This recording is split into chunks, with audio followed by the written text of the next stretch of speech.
జిందాల్ పరిశ్రమ భూ నిర్వాసితులకు ఉపాధి కల్పించాలని లోక్ సత్తా పార్టీ రాష్ట్ర అధ్యక్షులు బీశెట్టి బాబ్జీ డిమాండ్ చేశారు. లోక్ సత్తా ప్రతినిధి బృందం విజయనగరం జిల్లా కిల్కంపాలెం, చినకండేపల్లి, ముసిడిపల్లి, మూల బొడ్డవర, చిడిపాలెం, పెడకండేపల్లి గ్రామాలలో పర్యటించింది. జిందాల్ బాధిత రైతులను కలుసుకొని వారి నుండి వినతి పత్రాలను స్వీకరించారు. ప్రజలు పరిశ్రమలు కావాలని కోరుకుంటున్నారని అన్నారు.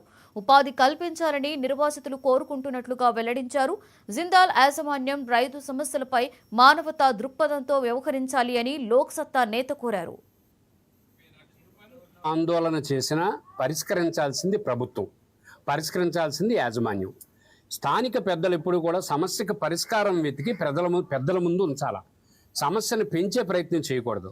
ఇక్కడ ఎందుకు జరుగుతుందో గందరగోళం ప్రజలకు అర్థమైంది, ప్రభుత్వంలో ఉన్న పెద్దలకు అర్థమైంది, అధికారంలో ఉన్నట్టుకు అర్థమైంది. నేను కోరుతున్నది ఒకటే, మీకు ఎవరైనా సరే ఇప్పుడు ఇక్కడ ఉన్నటువంటి బాధితులందరూ కలిపి కోరుతున్నది ఏంటి?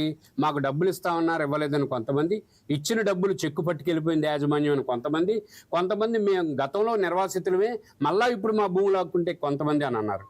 స్థానికంగా ఉన్నటువంటి ప్రజాప్రతినిధులు ఎవరైనా ఎమ్మెల్సీ కావచ్చు, ఎమ్మెల్యే కావచ్చు, మంత్రి కావచ్చు, ఎంపీ కావచ్చు, ఎంపీడీసీలు, జెడ్పీడీసీలు, మన రైతు సమస్య స్పష్టంగా ఒక నివేదిక తయారు చేసి ఈ సమస్యలను చెప్పగలిగే పరిస్థితులు 2008 సంవత్సరంలో భూసేకరణ జరిగింది. జిందాల్ పరిశ్రమ అల్యూమినియం కర్మాగారం ఏర్పాటు చేస్తామని చెప్పి ఇది 1.4 మిలియన్ టన్నుల కర్మాగారం. ఇది దురదృష్టం, కర్మాగారం వేగంగా ఏర్పాటు చేయకపోవడం వల్ల 17-18 సంవత్సరాలు గడిచిపోవడం వల్ల ఇక్కడ కొత్త సమస్యలు పుట్టుకొచ్చాయి.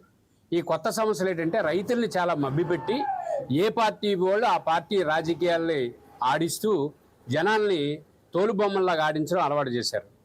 ఇప్పుడు లోక్సత్తా పార్టీ నుంచి ఆ రోజు భూసేకరణ జరిగినప్పుడు రైతులకు జరిగిన అన్యాయం పైన, ప్రభుత్వం చేస్తున్న అరాచకాలపైన, రెవెన్యూ యంత్రాంగం చేస్తున్న అరాచకాలపైన, యాజమాన్యం చేస్తున్న అరాచకాలపైన ఆ రోజు ప్రభుత్వం ఎవరుంటే వాళ్ళకి మేము ఒక నివేదిక ఇచ్చాం.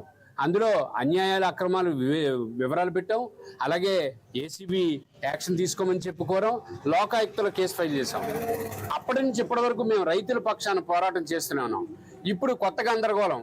ఆ రోజు ఎవరైతే కర్మాగారం వద్దన్నారో వాళ్ళు ఏమని కావాలని, ఆ రోజు కర్మాగారం నిరపాలని వెనకాతలు ఉన్న వాళ్ళు వద్దని అనవసరమైన డిమాండ్లతో రైతుల్ని, ప్రభుత్వాన్ని గజిబిజి చేస్తున్నారు.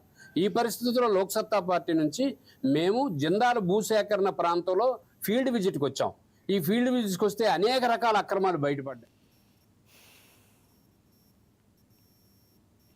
విజయనగరం జిల్లా మానాపురం రైల్వే